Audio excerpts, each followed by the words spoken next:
Shalom, saudara-saudara terkasih di dalam nama Tuhan Yesus. Selamat sore, salam damai sejahtera bagi kita semuanya. Pada sore hari ini, saya bernama Alex Tribang Stompul akan menyampaikan suara kebenaran Injil yang bertema kejahatan manusia dalam bumi.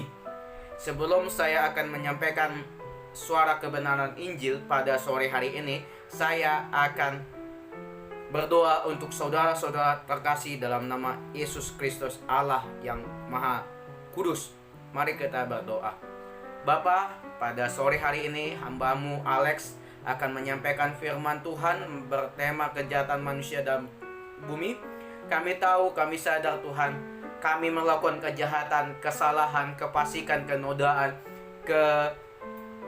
pelanggaran yang menyimpang akan kebenaran Tuhan dalam kehidupan hamba maupun kehidupan kami semuanya sebagai umat manusia. Bapa, kami meninggalkan iman kami demi harta duniawi, demi kekayaan kami, jabatan kami Tuhan, dengan duit yang bukan beda iman dengan kami. Kami meninggalkan iman Kristus hanya demi kehidupan mereka bersama orang yang tidak beriman. Bapa, biarlah Tuhan, Engkau tahu, Engkau maha adil, Engkau maha penghakim, maha penghukum dalam hidup kami.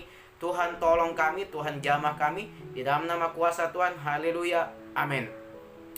Baik, saudara-saudara terkasih dalam nama Tuhan Yesus Kristus, menurut secara umum mengenai kejahatan manusia dalam bumi ini, menurut umum berpendapat bahwa kejahatan terhadap umat manusia adalah istilah di dalam hubungan internasional yang mengacu pada tindakan pembunuhan massal dengan penyiksaan terhadap tubuh orang-orang sebagai suatu kejahatan penyerang terhadap yang lain. Sebagai berikut: pembunuhan, pemerkosaan, penyiksaan terhadap hewan maupun manusia lainnya. Itu sudah menyimpang akan kebenaran, sudah menyimpang akan peraturan-peraturan pemerintah. Itu sudah melanggar hukum. Untuk membunuh itu sudah melanggar hukum. Itu tidak ada kasih lagi dalam hidup seorang Kristen. Hidup di dalam keagamaan, hidup dalam keimanan itu sudah tidak ada lagi.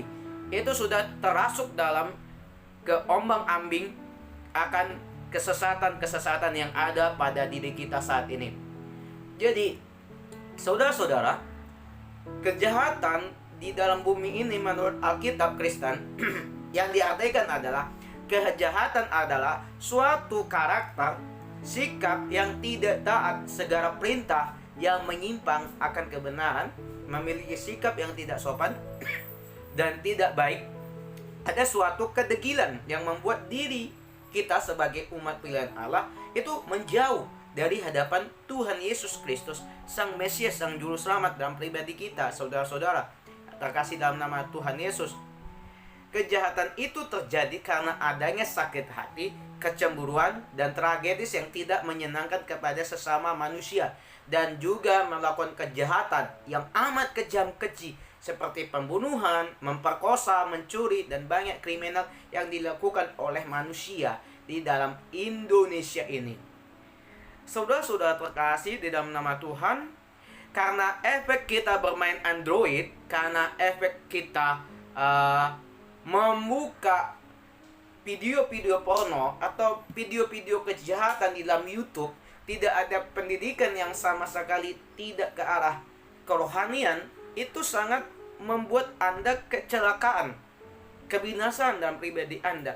Kalian juga bermain PUBG, bermain Mobile Legends, bermain Free Fire, berarti di situ mengajarkan tentang saling membunuh, saling mengiksa, saling menghina-menghina.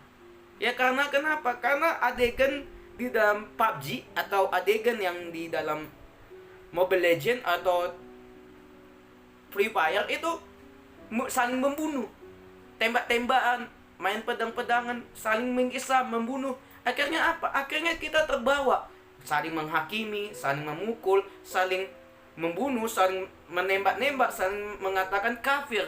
Sesama kita pun, sesama umat manusia, seagama bukan seamin, bukan seagama, kita menyerang. Karena apa? Karena efek game itu, efek kecanggihan teknologi yang zaman sekarang ini, saudara.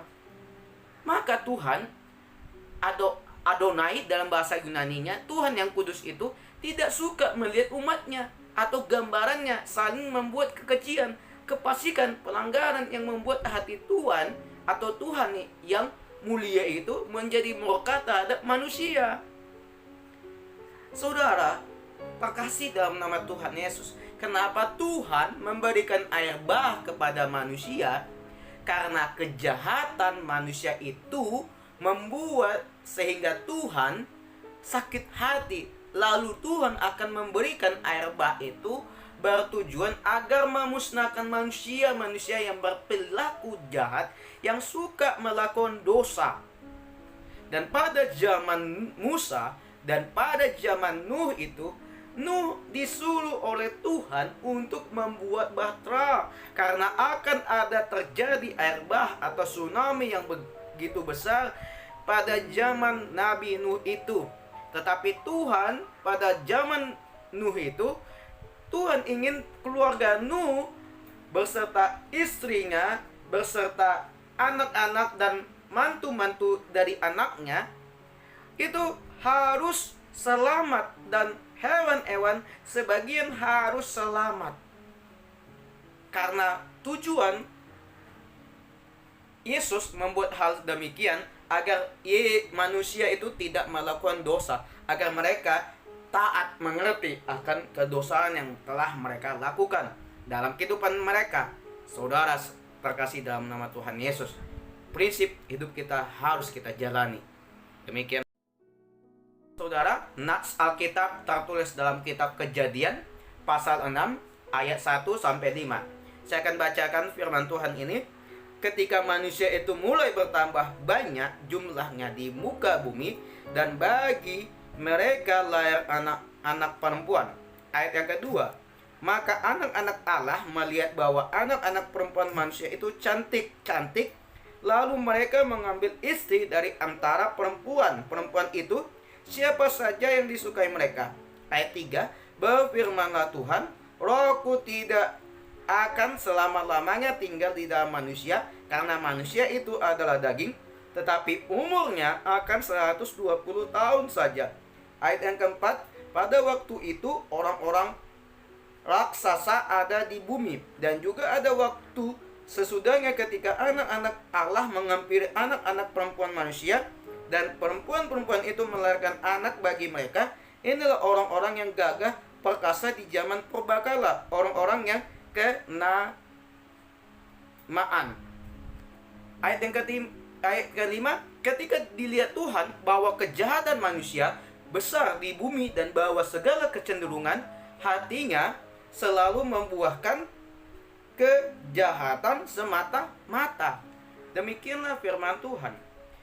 Dalam kitab Kejadian membahas tentang penciptaan manusia dan alam beserta isinya. Dan juga di dalam kitab Kejadian ini menceritakan tentang kejatuhan manusia ke dalam dosa. Tetapi walaupun manusia itu telah jatuh ke dalam dosa, Allah menjanjikan keselamatan bagi manusia itu.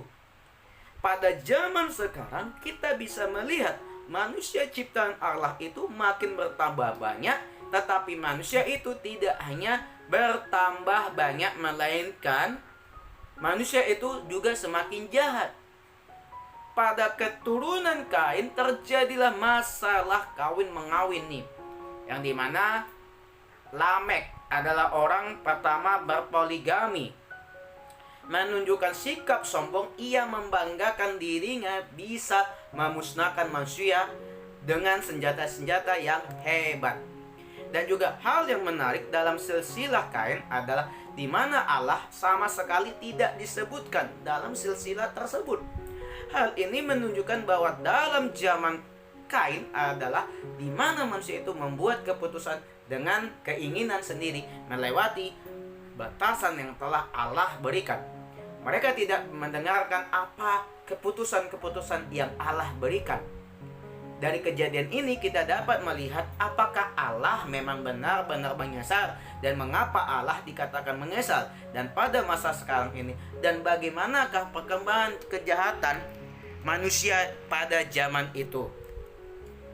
Saudara, kita bisa melihat, kita akan menggeledah ini, di mana manusia itu makin bertambah banyak dan berkembang, tetapi manusia juga semakin jahat sehingga Allah menyesal dan ingin memusnahkan semua umat manusia itu.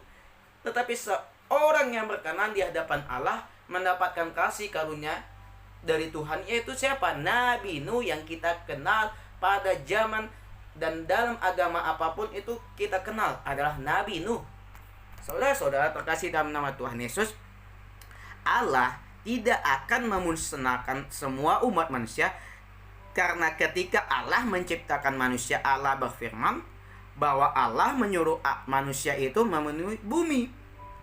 Melalui hal tersebut dapat kita ketahui bahwa Allah setia pada janjinya yang telah diberikannya sejak penciptaan kepada manusia. Demikianlah firman Tuhan pada sore hari ini.